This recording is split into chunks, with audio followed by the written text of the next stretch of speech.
Comme a dit une sœur en nous encourageant, vous savez, l'Église, c'est comme une bonne série, on commence et puis après, on n'arrive pas à s'arrêter. Donc du coup, là, j'espère que la parole de Dieu, c'est pareil pour vous, que c'est comme une série, on commence et on n'arrive pas à s'arrêter toute sa vie. Et tellement bien cette série. Et donc, on est dans Acte 9 et on se souvient que Paul, ou Saul, c'est le même personnage, Saul avait vécu cette rencontre avec Jésus et cette repentance. Et il s'était après levé, après 3 jours, et il s'était fait baptiser. Alors, on ne sait pas qui l'a baptisé, et parce qu'on s'en fiche, en fait, le but, c'est de suivre le Seigneur, et celui qui baptise n'est pas important, mais c'est Dieu qui est important, et c'est ce que Dieu a fait dans la vie des gens par Jésus. Et du coup, Saul, en fait, se fait baptiser. Il a grandi dans son église locale, il est resté avec les disciples, on avait vu la dernière fois. Et son église locale, sa première église locale, c'est Damas. Et dans Galates 1, on a un petit peu plus de précision. Je vous lis Galates 1, verset 17. « Je ne suis pas monté à Jérusalem de suite vers ceux qui étaient apôtres avant moi, mais je suis aussitôt parti pour l'Arabie. » L'Arabie, c'est la partie un peu à droite de Damas. Donc juste à côté, c'est la région, on pourrait dire, de Damas. Puis je suis retourné à Damas. 3 ans plus tard, je suis monté à Jérusalem pour faire la connaissance de Pierre et je suis resté, donc là il dit 15 jours chez lui et après il a rencontré Jacques et ainsi de suite, donc là on parle de Jérusalem. Donc ça veut dire que l'épisode de Damas avec les alentours, avec l'Arabie, eh bien ça a été 3 ans. 3 ans où Saul en fait a grandi dans son église locale, était en contact avec les disciples, s'est fortifié, on l'avait vu, un dynamo, c'est-à-dire prendre plus de force, augmenter en force, donc grandir. On avait parlé de la croissance spirituelle la dernière fois. Et donc, après ces 3 ans, il se passe quelque chose. C'est que, verset 25, donc les disciples prirent Saul et le descendirent le long de la muraille, assis dans une corbeille. Pourquoi ? Parce que les Juifs se concertèrent pour le supprimer. Donc ça, c'était au verset 23. Donc après cette période de 3 ans, eh bien, il y a eu du coup cette opposition, on pourrait dire ce mur dans la vie de Saul. Je ne sais pas si vous avez rencontré des fois des murs ou des montagnes ou des oppositions ou des choses difficiles. Eh bien, Saul en a rencontré, puis on voit dans sa vie chrétienne qu'il en a rencontré vraiment successivement pas mal. Donc, premier mur qu'il rencontre dans sa vie chrétienne, ça a été ces gens qui veulent le supprimer. L'Église le protège, il fait partie de l'Église locale, et puis l'Église, en fait, le descend par la muraille et sauve sa vie. Et puis lui, en fait, eh bien, verset 26, on est au verset 26 et on lit la suite, l'épisode d'après, ce nouvel épisode de la vie de Saul, de la vie de ce chrétien. Verset 26, on lit ensemble, Acte 9. Arrivé à Jérusalem, Saul essaya de se joindre aux disciples, mais tous avaient peur de lui car ils ne croyaient pas qu'il était un disciple. Alors Barnabas le prit avec lui, le conduisit vers les apôtres et leur raconta comment, sur le chemin, Saul avait vu le Seigneur, qu'il lui avait parlé et avec quelle assurance il avait prêché à Damas au nom de Jésus. Saul allait et venait avec eux dans Jérusalem et s'exprimait en toute assurance au nom du Seigneur. Il parlait aussi et discutait avec les hellénistes, mais ceux-ci cherchaient à le supprimer. L'ayant appris, les frères l'emmenèrent à Césarée et le firent partir pour Tarse. Donc, deuxième épisode, on a l'impression qu'il ressemble au premier parce que donc Saul quitte son église locale. Parfois, ça arrive, on est obligé de quitter son église locale. Là, c'était le cas, obligé de quitter son église locale parce qu'il ne peut plus être à Damas. Et donc, du coup, il change de ville. Et où va-t-il ? En fait, il choisit d'aller à Jérusalem, comme on l'avait vu aussi dans Galates 1. Il choisit d'aller à Jérusalem, mais on va voir qu'il y a un problème. Alors, c'est ce qui est intéressant, avec les gars hier, on a partagé beaucoup d'opinions. On a un peu refait le monde, comme on dit. Et on s'est rappelé d'une chose, c'est que on a plein d'opinions, plein de choses sur lesquelles on se dit mais comment réagir en tant que chrétien. Donc là, voilà, chacun donne ses opinions. Et puis moi, le premier, je suis vraiment quelqu'un qui aime débattre et parfois un peu trop. Et on donne nos opinions. Et on s'est rappelé une chose, c'est que nos opinions, n'édifie pas. Ce que l'on pense n'édifie pas. Ce qui édifie, c'est la parole de Dieu.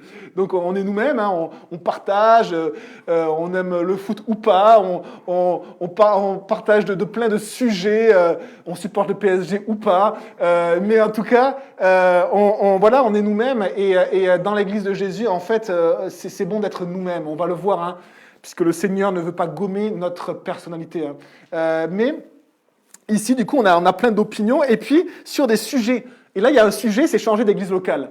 Donc quand même, la parole de Dieu, ce qui est vraiment intéressant, c'est que celle qui édifie, hein, c'est la parole qui édifie, c'est pas nous ou nos opinions, mais en fait, quand même, passe au travers de beaucoup de sujets.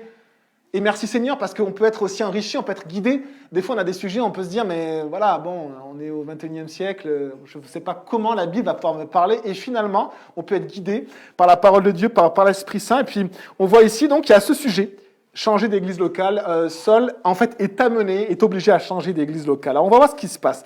Intéressant, arrivé à Jérusalem, Saul essaya de se joindre aux disciples. La première chose que Saul essayait de faire, et c'est très beau, et ça dénote simplement qu'il a grandi de manière naturelle, juste naturelle en Christ, c'est qu'il veut simplement trouver une église, tout simplement, se joindre aux disciples. Est-ce que vous savez quel mot est utilisé? Se joindre, c'est le mot grec kolao, ça veut dire coller, littéralement coller. Donc en fait, littéralement, on aurait dû écrire Saul essaya de se coller aux disciples.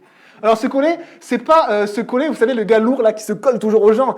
C'est pas ça se coller. Se coller, c'est si vous bricolez un petit peu à un moment donné, eh bien, vous prenez un élément et vous le collez sur un objet. Et après, l'élément fait partie de l'objet. On colle, on ajoute, et après, ça fait partie d'eux. Ça fait partie d'eux. Et en fait, c'est exactement ce que veut dire ce mot. C'est-à-dire que on joint quelque chose à tel point que ça fait partie d'eux. Et c'est ça aussi l'Église. Hein. L'Église, c'est... et on a la description de l'Église. On en avait déjà parlé d'une description de l'Église dimanche dernier. Mais une autre description encore plus simple de l'Église, c'est dans Acte 2, verset 47. Vous pouvez le prendre. L'Église, c'est ceci, Acte 2, verset 47. Ça commence par « Il louait Dieu », mais vous avez la suite, hein, la fin du verset 47. « Le Seigneur ajoutait chaque jour à l'Église ceux qui étaient sauvés. » Ça veut dire que l'Église, c'est Dieu qui agit, qui attire des personnes, et son but à Dieu, c'est de les intégrer dans son Église. Il veut les sauver, il veut les intégrer dans son Église. Et on voit qu'il y a comme ces deux étapes, c'est-à-dire que c'est Dieu qui agit, et après qu'il veut l'intégrer dans l'Église. Et là, on va avoir un problème. C'est que Dieu agit, Dieu attire, Dieu veut sauver, Dieu veut amener dans son Église. Mais regardez la réaction de l'Église. Mais tous avaient peur de lui car ils ne croyaient pas qu'il était un disciple. Et on a ici quelque chose qui nous fait réfléchir, qui nous reprend en tant qu'aussi Église, c'est-à-dire Dieu amène des gens, Dieu amène des personnes, Dieu amène Saul à Jérusalem. Saul est un enfant de Dieu, ça fait même 3 ans qu'il grandit en Christ, et ceux qui connaissent Saul, eh bien, ce n'est plus une surprise pour personne, il est vraiment un enfant de Dieu, et alors qu'il est un enfant de Dieu, il va intégrer une église, mais l'église se méfie de lui. L'église a peur de lui, l'église le rejette. L'Église le regarde avec une méfiance, parce que Saul est différent, parce que Saul ne correspond pas à ce que l'Église considère comme étant un enfant de Dieu. Et ça me reprend. Moi, j'ai beaucoup jugé dans ma vie, j'espère que je jugerai moins dans le reste de ma vie, mais on a tous peut-être un cœur, en tout cas moi, je sais que je vois les défauts, les différences des gens, ça m'énerve, etc. Et le Seigneur travaille en moi, travaille en chacun d'entre nous. Et quand on voit une personne dans l'Église, parfois, on se dit « Ah, Dieu va lui montrer quand même. Dieu va lui montrer. » Et Saul, c'était celui qui avait persécuté l'Église. C'était celui dont tout le monde se méfiait. Et on attendait que Saul soit encore plus changé que Dieu l'avait changé, en fait. Ça ne suffisait pas que Jésus se soit révélé à lui. Ça ne suffisait pas qu'il ait vécu cette vallée de la repentance. Pour l'Église, ça ne suffisait pas qu'il soit né de nouveau. Ça ne suffisait pas qu'il ait vécu 3 ans dans une église locale à Damas. Ça ne suffisait même pas. Alors qu'est-ce qui suffit ?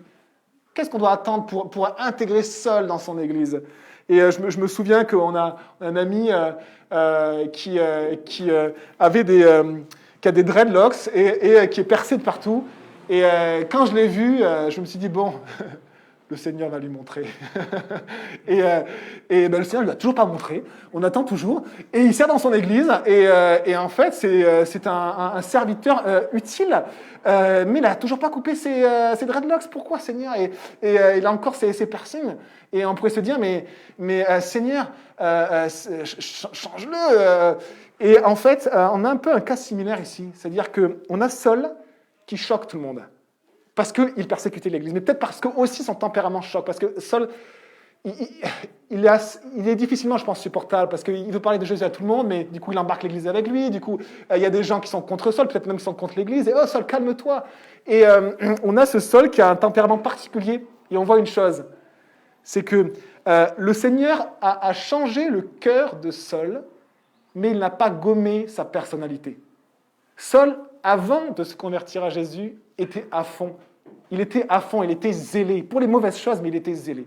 Après avoir eu ce cœur qui a été changé, vous savez, vous avez un verset dans la parole de Dieu qui exprime un peu cette nouvelle naissance, c'est que nous avons des cœurs de pierre. Et Dieu prend notre cœur de pierre et donne un cœur de chair, un cœur plein de vie, un cœur où c'est Jésus qui est l'énergie et qui nous fait vivre, en fait. Et on vit, hein. Celui qui croit en moi a la vie éternelle, nous dit Jésus. Et puis, voilà ce que Jésus a fait. Il a transformé le cœur de Saul. Mais il y a toujours sa personnalité qui est difficile à gérer. Et ça nous parle dans l'Église, parce qu'on a tous des personnalités différentes, mais plus que ça. On a des cultures différentes. On a des habitudes différentes. Pour certains, quelque chose n'a jamais été grave. Et pour le frère de cette personne, eh bien, si tu es chrétien, tu ne devrais pas faire ça. Et on sait qu'on est tous un peu comme ça. Et alors Saul essaie de se coller aux disciples, mais les disciples, en fait, ça ne colle pas du tout. Et Saul est là, et finalement, il y a une distance. Il n'arrive pas à faire partie d'eux. Il n'arrive pas à faire corps avec l'Église. L'Église, c'est le corps de Jésus. Hein. C'est des membres qui sont à la fois différents, mais à la fois qui forment un seul corps. On ne peut pas considérer un membre à part. On doit considérer le corps, mais le corps est formé de plusieurs membres.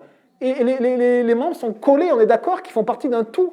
Et en fait, c'est l'Église. Et Saul a la bonne attitude, hein, une attitude biblique, hein, une attitude vraiment biblique. Et il veut simplement se joindre aux disciples. Mais tous avaient peur de lui, car ils ne croyaient pas qu'il était un disciple. Hein. Parfois, on croit que quelqu'un est un disciple de Jésus et ce n'en est pas un, ça peut arriver aussi. On peut croire qu'une personne est un disciple et puis finalement, ça n'en est pas un. C'est Dieu qui révèle ceci. Hein. Ce n'est pas à nous d'essayer de voir absolument dans les cœurs des gens, non, c'est Dieu qui voit dans les cœurs. Nous, ce n'est pas notre boulot à nous. Mais parfois, on croit que quelqu'un n'est pas un disciple de Jésus ou que quelqu'un n'a pas sa place. Et en fait, c'est Jésus qui l'a emmené. On se souvient de la description que Dieu nous fait de l'Église. Le Seigneur ajoutait chaque jour à l'Église ceux qui étaient sauvés. Dieu emmène à l'Église. Et quel est le rôle de l'Église? Eh bien, le rôle de l'Église, c'est marqué dans nos vitrines. Hein. À ceci tous connaîtront que vous me suivez, dit Jésus, si vous avez de l'amour les uns pour les autres. Hein. Jean 13, verset 35. Ça veut dire que le rôle de l'Église, c'est d'aimer. Le rôle de l'Église, c'est de faire comme Jésus. C'est d'aimer, c'est d'accueillir. C'est de ne pas regarder à la personnalité, c'est de ne pas regarder à l'apparence. Parce que Dieu ne regarde pas l'apparence. Et Dieu a repris un de ses grands serviteurs, un serviteur de Dieu, et ce serviteur était sûr d'aller dans la bonne direction, mais Dieu a dit non, arrête de regarder ce qui frappe les yeux. Parce que l'homme regarde à ce qui frappe les yeux, mais l'Éternel regarde au cœur. Et parfois, dans ce que nous voyons, nous sommes frappés. Nous sommes méfiants, ça nous dérange et ça nous bouscule. On est frappé par ce que l'on voit, par ce que l'on ressent par nos sens. Mais Dieu fonctionne autrement. C'est-à-dire que quelque chose qui, pour nous, peut nous choquer énormément, il est possible que ça ne choque pas du tout Dieu. Et pas du tout. Et nous, ça nous choque. Et nous, on aimerait que notre frère, notre sœur change. Et Dieu, peut-être que ça ne le choque même pas. Parce que Dieu a créé cette personne avec sa personnalité, elle a vécu dans sa culture également, et on est tous différents. Dieu ne veut pas gommer notre personnalité. Certains sont introvertis, d'autres extravertis, certains sont à fond, d'autres sont plutôt casaniers, certains font ceci ou aiment cela. Dieu ne veut pas gommer notre personnalité, mais Dieu veut enlever le péché en nous. C'est deux choses différentes. Dieu nous a créés. Il a créé aussi notre personnalité. Qui suis-je? Quelles sont mes capacités? Qu'est-ce que j'ai envie? Qu'est-ce que je veux faire? On sait que la période de l'adolescence, ou quand on cherche du boulot, on se pose cette question-là, quand on veut se marier, quand on veut avancer comme ça dans la vie, mais il y a plein de... Et Dieu nous a créés avec une personnalité. Et son œuvre, ce n'est pas de gommer, mais c'est de détordre, c'est d'enlever le péché, c'est simplement que la personne qu'il a créée en nous, en fait, eh bien, Dieu enlève ce qui n'est pas de Dieu, Dieu reconstruise ce que nous on a tordu, ce que le péché a tordu, ce que plein de choses ont tordu, et Dieu recrée. Dieu nous a créés, il a créé chaque personne différente. Et on voit ici cette difficulté de l'Église, pas que à Jérusalem, cette difficulté de l'Église de Jésus d'accueillir, d'accepter de ce que Jésus emmène. Alors, effectivement, moi j'ai essayé d'emmener beaucoup de gens à l'église et ça n'a pas marché, ça n'a quasiment jamais marché. Moi je ne peux pas amener des gens à l'église. Faire une pression ou inviter de manière extrêmement insistante les gens ou absolument vouloir les enseigner de manière extrêmement insistante, en fait, je ne pense pas que c'est ceux qui emmènent les gens à Jésus et à son église. C'est Jésus qui fait ça. Par contre, ce qu'on peut faire, c'est proposer. Nous, ce qu'on peut faire, c'est parler de Jésus, proposer l'Église, notre Église, mais on ne peut pas emmener, parce que c'est le Seigneur qui ajoute. Acte 2, 47, le Seigneur emmène à l'Église. Et le Seigneur ajoutait chaque jour ceux qui étaient sauvés, c'est-à-dire que c'est Dieu qui les a attirés, c'est Dieu qui est en train de les transformer. Et quand on voit une personne arriver, on aimerait qu'elle ait déjà 10 ans de vie chrétienne. Et on n'a aucune idée de ce que Dieu a déjà fait dans son cœur depuis des années, peut-être même des dizaines d'années. Et on la voit et on se dit « Ah, le Seigneur va lui montrer ». Et les amis, simplement, Dieu fonctionne différemment. Et un peu le rôle de l'Église, c'est comme si ce que Jésus aimerait voir dans l'Église. C'est ce que l'Église ressemble à Jésus. Vous savez, Jésus, il est allé voir les lépreux, il est allé voir les paralysés, il est allé voir ceux qui font des crises d'épilepsie, donc ceux qui sont en train de trembler par terre, qui bavent, et c'est repoussant en fait. Ceux qui ont des saignements sur la peau, qui ont des grosseurs sur la peau, qui sont déformés. Et Jésus n'a pas regardé l'apparence, il allait envers ces personnes, il les a amenés. Et nous, quand on voit une personne qui pour nous n'est pas comme il faut, qui pour nous a des boursouflures, qui pour nous n'est pas clean, n'est pas... eh bien souvent, on a du mal. On a du mal. Eh bien le Seigneur nous apprend simplement un modèle d'aimer. Et vous savez les amis, aimer, c'est prendre des risques. Aimer, c'est prendre des risques et le risque d'être blessé. Parce que quand on aime, on donne forcément quelque chose. Du temps, de l'affection, peut-être des biens, peut-être quelque chose, d'accord ? Quand on aime, on donne. Personne n'a un plus grand amour que celui qui donne sa vie pour ses amis. Le comble de l'amour, c'est de donner sa vie. Mais aimer, c'est donner. Aimer, c'est pas « je t'aime mon frère, mais reste bien loin de moi », c'est pas ça aimer. Et c'est du coup, si vous donnez, ça veut dire en fait que vous prenez des risques. Vous prenez des risques de ne pas recevoir un retour. Vous prenez des risques même que ce que vous tendez, on ne le considère même pas, on le délaisse, on le dédaigne. Vous prenez le risque en fait que même vous tendiez la main quand vous tape sur la main. On prend ce risque-là en fait. Aimer, c'est prendre des risques. Jésus a pris tous les risques pour nous aimer. Tous les risques. Donc c'est un autre modèle, et on voit ici à quel point finalement l'église de Jérusalem, en fait, se tromper, tout simplement. C'est-à-dire l'église, d'où est partie vraiment la première église locale, et après il y a eu d'autres églises locales, tout c'est parti de Jérusalem, c'est vraiment le berceau, on pourrait dire, le pilier de tout le christianisme, on pourrait dire, c'est Jérusalem, et cette église-là, dans laquelle il y a les apôtres, c'est cette église qui ne fait pas la bonne chose. Donc on voit que le cœur humain est le même, quelle que soit notre histoire, notre grande histoire, quel que soit peut-être notre passé, moi je fais partie d'une famille chrétienne, ou moi je ne sais pas, et peut-être même que plus notre histoire est belle, peut-être plus on a du mal à ressembler à Jésus. Parce qu'on regarde notre histoire, et je pense que même les chrétiens qui ont vécu dans des familles chrétiennes ont vécu, et c'est mon cas, le cas aussi de ma femme, ont vécu dans un milieu privilégié, dans un milieu où il y a peu de punk à chiens, dans un milieu où il y a peu de personnes tatouées et percées de partout. Voilà, c'est un milieu privilégié. Donc, quand on voit une personne qui, pour nous, on n'a pas beaucoup croisé, qui ne correspond pas à, pour nous, ce qu'est un enfant de Dieu, eh bien, qu'est-ce qui se passe ? eh bien on a une méfiance, alors qu'il devrait y avoir une joie. Il devrait y avoir une joie. Et après, c'est le Seigneur qui fait. Alors, on peut se dire, oui, mais il y a des dangers quand même. Oui, il y a des dangers. Mais en fait, notre fils nous a dit quelque chose qui nous a un peu repris. Hein. Il me dit, tu sais, papa, tu sais qui c'est le chef et moi, je pensais lui dire, c'est toi, papa. Et en fait, il a dit, le chef, c'est Jésus. Ouais, c'est vrai. Le chef, c'est Jésus. Donc, on prend des risques. Mais notre chef, celui qui nous protège, celui qui a toutes choses entre ses mains, c'est Jésus. Et après, le Seigneur a mis aussi des responsables dans l'Église pour veiller, justement, et pour protéger l'Église. Et donc, en fait, souvent, on a peur de beaucoup de choses. Hein, on a peur de beaucoup de choses. Il y a un chant qui dit, mais la peur, c'est un menteur. La peur, elle nous ment constamment. Elle nous empêche de faire l'œuvre de Dieu constamment.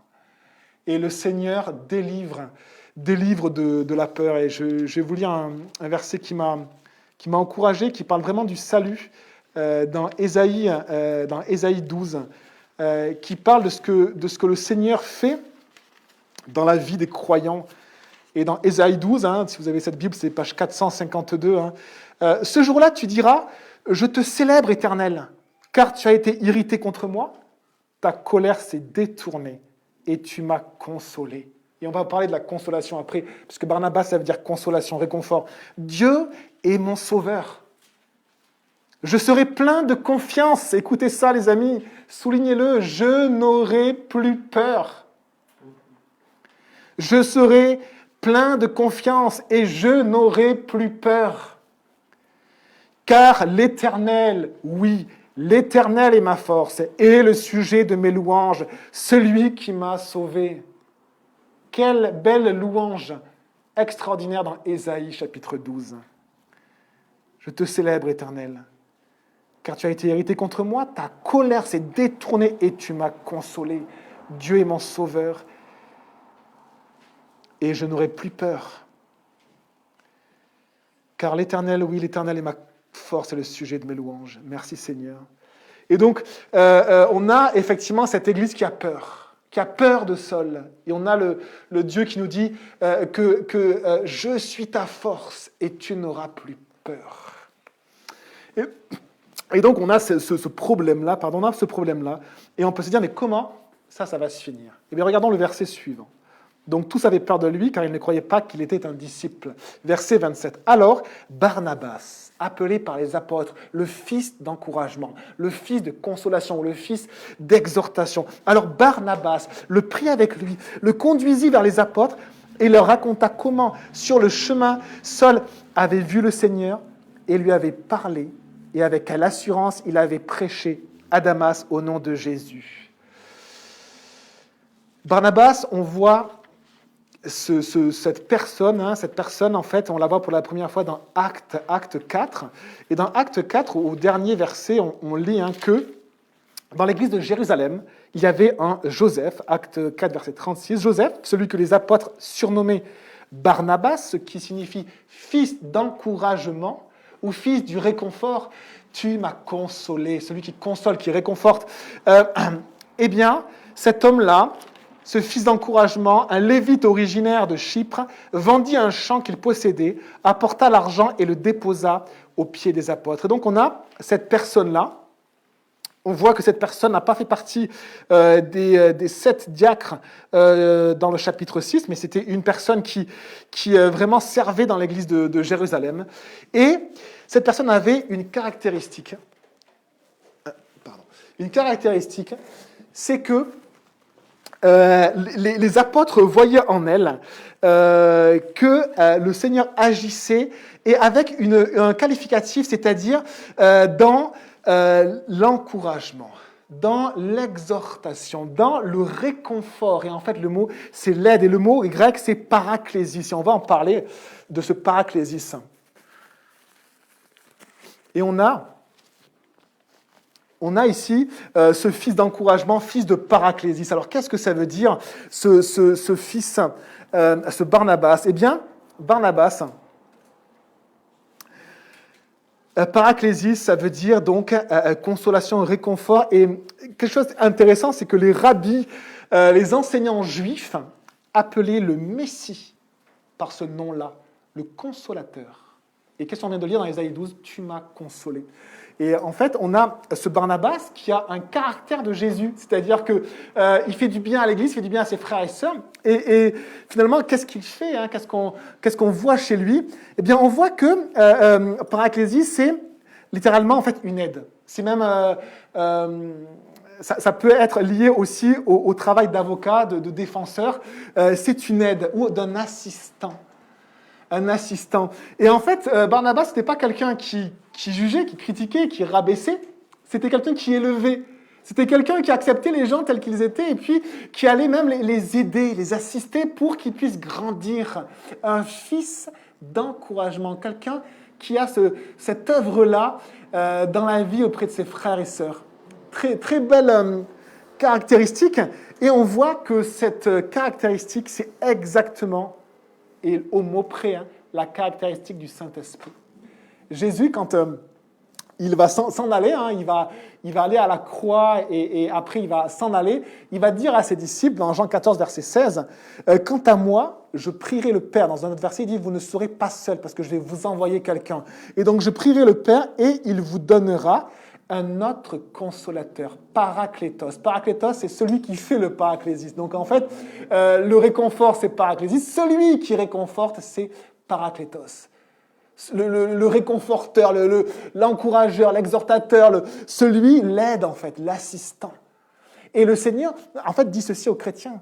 Il dit, oui, moi je vais m'en aller. Et des fois on se dit, mais Jésus n'est pas là, j'aimerais tellement voir une fois Jésus. Ne vous inquiétez pas, un jour vous le verrez, tel qu'il est, face à face, et vous serez vraiment dans sa présence, vous le verrez lui. Mais Jésus a dit, mais je vous envoie un autre. Le mot autre, c'est un autre exactement pareil. C'est-à-dire que Jésus a envoyé un autre exactement que lui aux chrétiens, et cet autre-là, c'est le Paraclétos, c'est le Saint-Esprit. Le Saint-Esprit, c'est celui qui nous assiste, qui nous aide. C'est-à-dire, en fait, que quand on essaie de vivre notre vie chrétienne, eh bien, parfois, on n'y arrive pas. Eh bien, le Saint-Esprit nous aide, il nous assiste.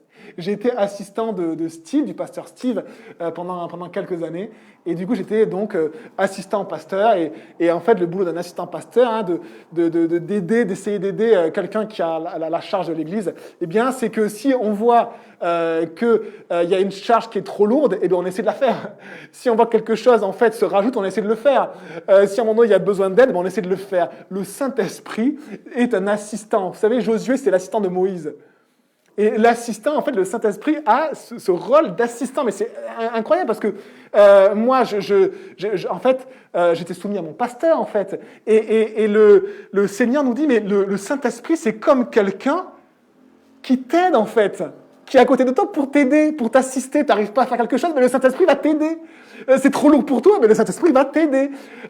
Tu n'arrives pas, tu ouvres ta Bible, tu es sec, eh bien le Saint-Esprit va t'aider.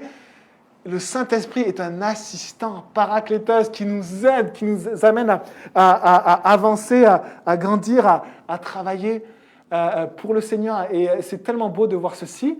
Barnabas était celui qui fait ce travail-là.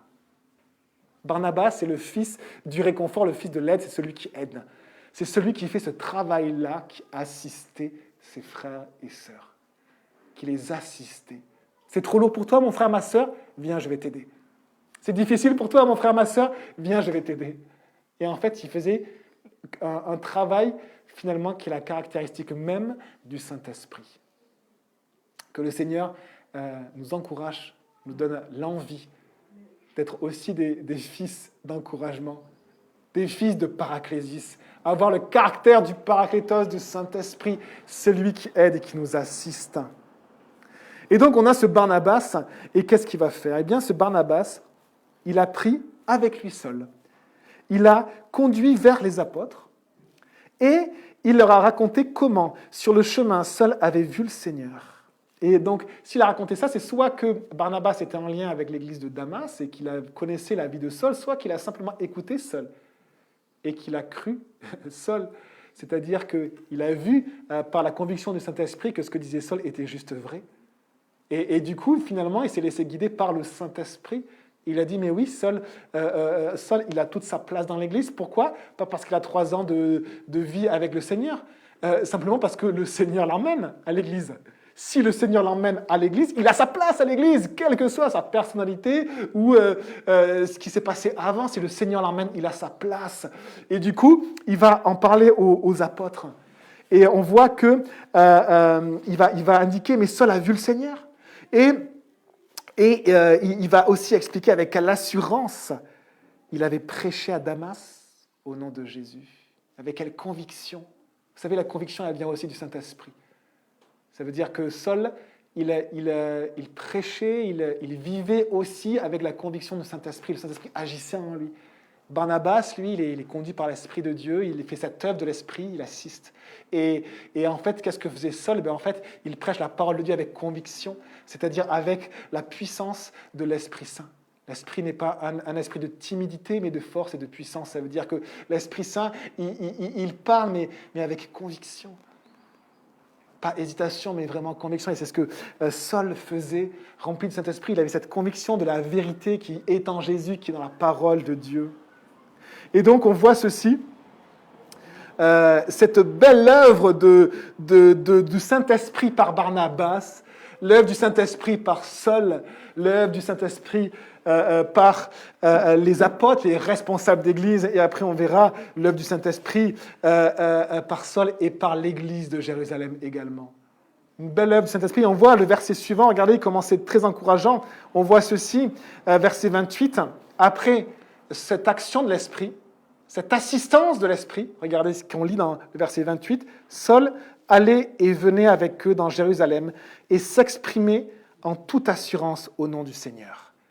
Comme si Saul a intégré complètement l'Église, comme si c'est même plus un problème qu'il a en tête. Et il fait partie complètement de l'Église, il est même avec les apôtres et il a toute la liberté. Vous avez vu là? Vous voyez la liberté de Saul qu'il a de parler, on sent qu'il n'est plus réfréné, qu'il n'est plus brimé.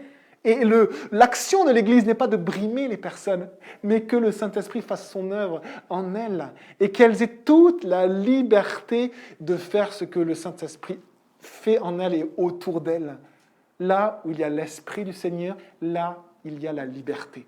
Et là, on voit qu'il y avait la liberté, que Saul a cette liberté, comme s'il s'épanouit pleinement. Il vit un peu un sommet dans sa vie chrétienne. Il s'éclate dans ce que le Seigneur lui montre. Il s'éclate, il est à fond, parce qu'il a un truc à cœur, Saul. Et Dieu lui a demandé, mais il a à cœur, il aura toute sa vie à cœur, c'est qu'il faut évangéliser. Il faut évangéliser. Lui, c'est ce qu'il avait à cœur, c'était son appel, etc. Et là, en fait, ça se passait mal avec l'Église, et on voit du coup que c'était compliqué pour lui de le faire. Mais là, tout d'un coup, il est intégré à l'Église. Il vit, il est collé, il est joint. Il fait partie maintenant. Alors, c'est plus Paul et l'Église, c'est l'Église avec les apôtres et Robert, José, Véronique et Saul. Et cette Église-là qui vit. Et puis on a ce Paul qui vraiment s'épanouit dans sa manière de vivre sa vie chrétienne. Il est bien. Et puis il voit Dieu agir en lui, etc. Et puis c'est comme s'il vit un sommet. Est-ce que vous avez vécu déjà des moments avec Jésus où c'était trop bien, tout simplement? C'était trop bien, où j'espère que vous vivez peut-être un sommet actuellement où c'est trop bien, mais des fois, on peut vivre aussi des creux. Et Saul, il va vivre également des murs. On a parlé de ce premier mur qu'il a eu à Damas. C'est des gens qui veulent carrément, qui mettent des guetteurs à toutes les portes de la ville pour se saisir de lui et le tuer. Et donc le Seigneur le sauve par son Église, par son action. Et puis là, il vient un sommet. Vraiment, on voit que le Saint-Esprit agit. Il y a la liberté, il y a l'assurance, il y a le réconfort qu'a apporté Barnabas par l'Esprit de Dieu. Il y a tout ça, il y a vraiment toutes les... Et c'est juste beau de voir l'Église qui vit et le Seigneur qui fait porter des fruits. Waouh! Et on pourrait se dire, c'est bon, il suffit de continuer comme ça.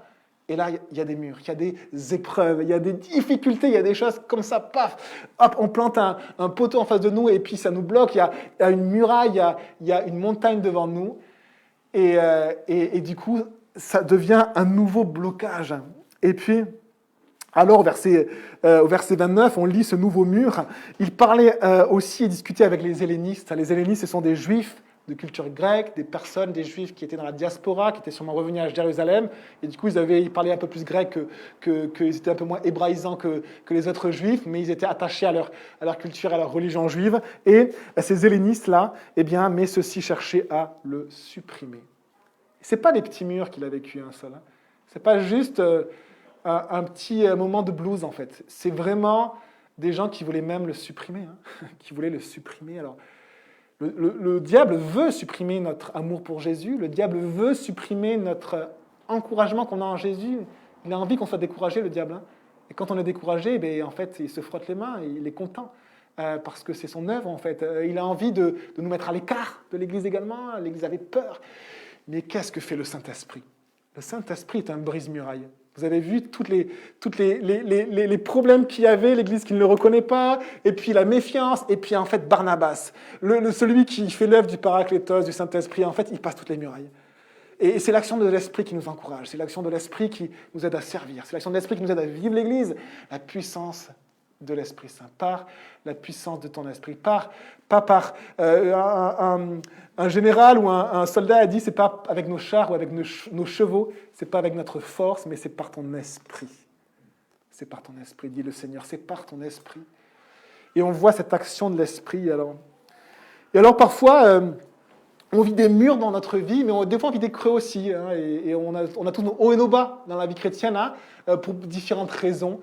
Et alors, voilà, je vous propose cette image un peu différente entre le mur. Le mur, pour moi, c'est une montagne. Le Seigneur a parlé des montagnes. Avec foi, on peut vraiment essayer d'avancer par le Saint-Esprit et que ces montagnes, en fait, deviennent des vallées. Le Seigneur aplanit les vallées par sa puissance. Et puis, on a ces choses qui nous bloquent parce que, en fait, le Seigneur agit en nous et le diable ne veut pas qu'on continue à grandir. Il ne veut pas que le Seigneur agisse en nous. Donc, on a des murs. Mais des fois, on a nos propres creux, c'est-à-dire que c'est nous-mêmes, en fait, voilà, le Seigneur agit en nous, et puis, et finalement, nous, on retombe dans un creux. Et c'est nous, hein, c'est pas forcément que l'action de Satan, et après, hop, on remonte parce que le Seigneur agit en nous, et après, on a encore un creux. Et moi, j'ai vécu ma vie chrétienne pendant des années, les amis, vraiment des années, où j'exprimais ce que je vivais avec Jésus comme étant en dents de scie. Vraiment, des petits hauts et des grands bas, des petits hauts et des grands bas. Et c'était ma vie. Des petits hauts avec Jésus et des grands bas. Et le Seigneur, en fait, veut nous amener plus loin que ça. La vie chrétienne n'est pas des petits hauts et des grands bas. La vie chrétienne, c'est une lumière qui grandit de plus en plus dans la vie du croyant. C'est comme ça que la parole de Dieu décrit, jusqu'à ce que le plein jour soit établi. Le plein jour, c'est au ciel, c'est quand Jésus viendra nous chercher, ou alors c'est quand on quittera cette terre-là, parce qu'on décédera, en fait, on s'endormira en Christ et on verra le Seigneur. Mais ce que Dieu fait dans la vie du croyant, ce n'est pas des petits hauts et des grands bas. C'est une vie de croissance constante jusqu'à la venue du Seigneur. Et bien sûr, on peut tomber. Mais c'est plus en fait l'image, vous savez, d'un petit chemin en montagne. Un chemin où effectivement il y a des lacets, et on va à droite, à gauche, mais on monte tout le temps en fait.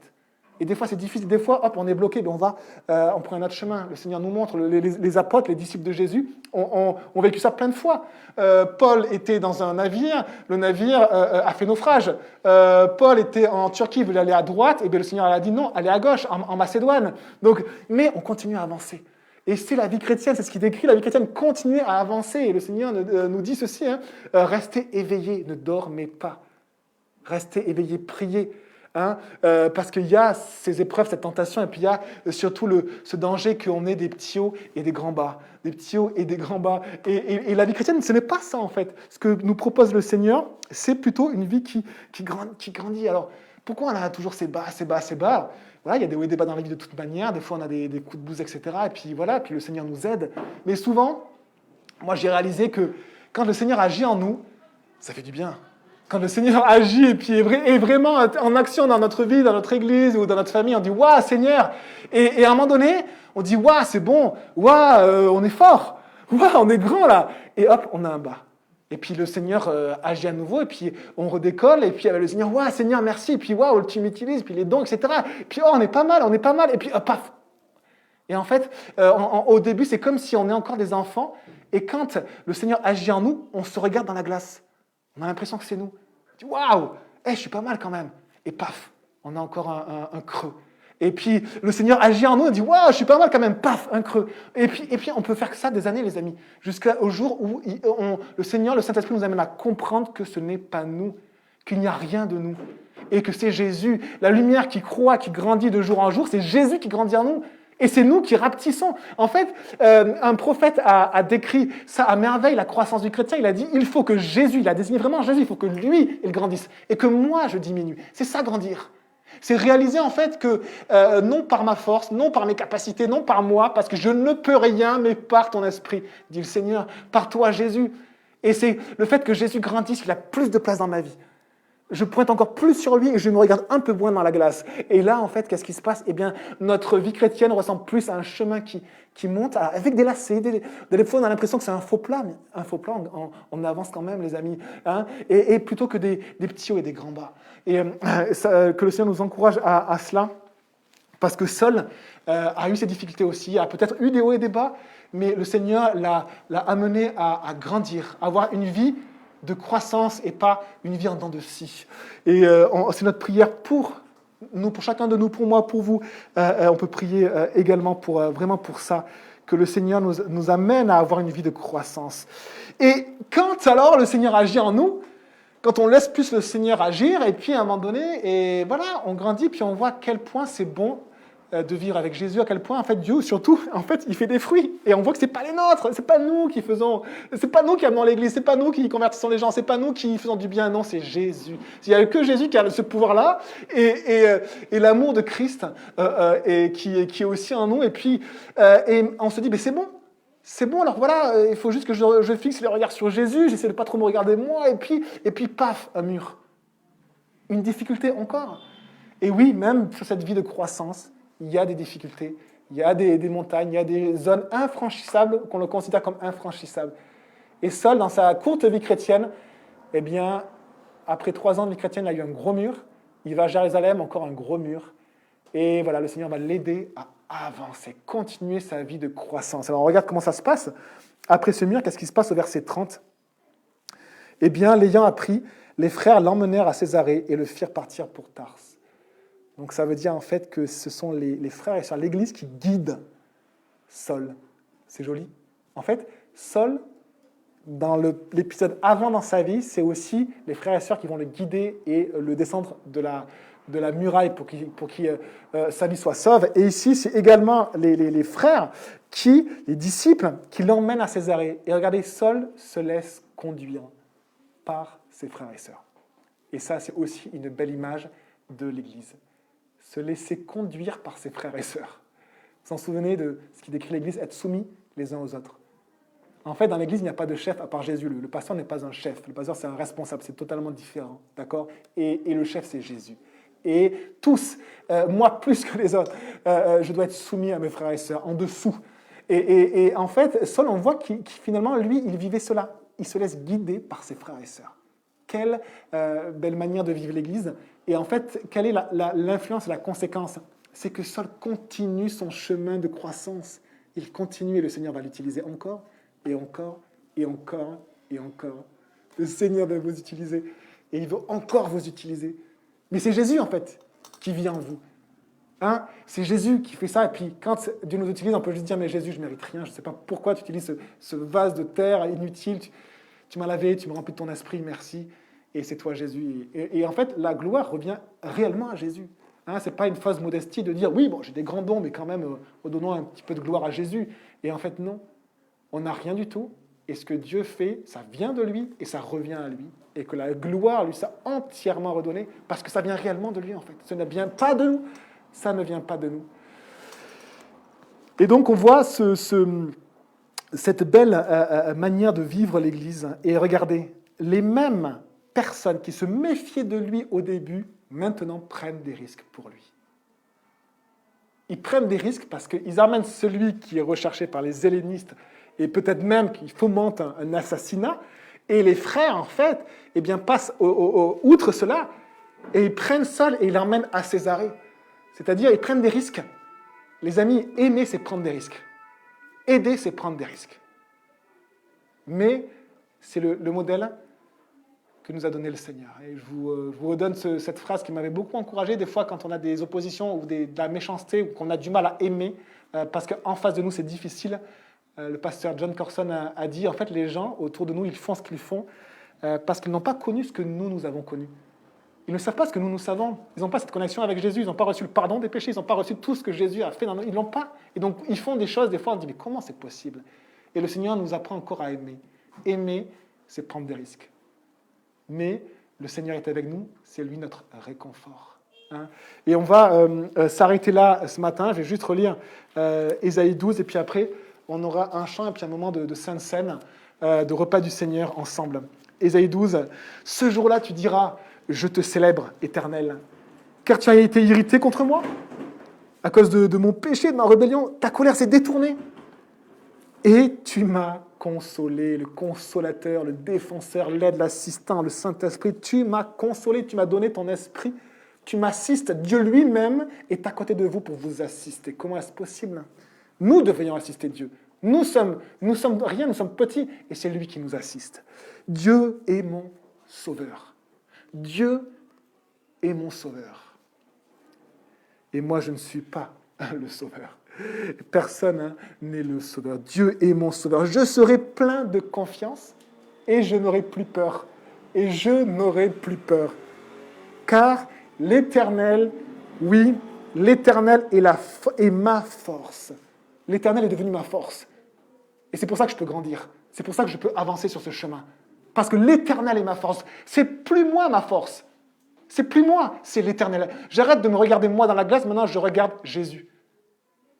Et la glace pour regarder Jésus, c'est aussi la parole de Dieu. Hein. Et en fait, on plonge nos regards dans comme cette glace et on ne voit pas notre reflet, on voit le reflet de Jésus. Waouh! Et ça nous donne cette force. Et l'Éternel est ma force et le sujet de mes louanges, c'est lui qui m'a sauvé. On prie les amis et après on aura un moment de repas du Seigneur. Si simplement vous appartenez à Jésus, s'il vous plaît, prenez. Hein, si Jésus c'est votre sauveur, c'est votre Seigneur, vous prenez, puis on va passer ce repas du Seigneur ensemble. Seigneur Jésus, merci, parce que tu es bon, ta bonté demeurera toujours. Et, Seigneur, on a juste envie de pleurer, de s'effondrer devant toi, on a juste envie de lever les mains devant toi, de te louer, Jésus, parce que tu es notre sauveur, tu es mon sauveur, Jésus. Tu es vraiment mon sauveur, Jésus. Et merci pour cela. Et merci parce que ta colère s'est détournée de moi et parce que tu m'as consolé. Tu m'as même apporté, pas qu'une consolation, mais tu as apporté ta consolation, tu as apporté même ton esprit en moi qui m'assiste chaque jour et jusqu'au bout il m'assistera. Merci Seigneur. Aide-nous à ne pas attrister ton esprit. Aide-nous à ce que lui puisse avoir la place, toute la place dans notre Église, dans nos familles, dans notre cœur. Merci Jésus, merci Saint-Esprit, merci Père. Merci de pouvoir te prier, te louer et t'adorer. Sois loué. Amen. J'entends encore l'écho de cette bonne nouvelle, couvrant le bruit de mes fautes, criant l'amour éternel.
Cet amour qui plus fort que ma honte résonnera toujours. Tu es venu me sauver, clouer mon péché sur la croix. À jamais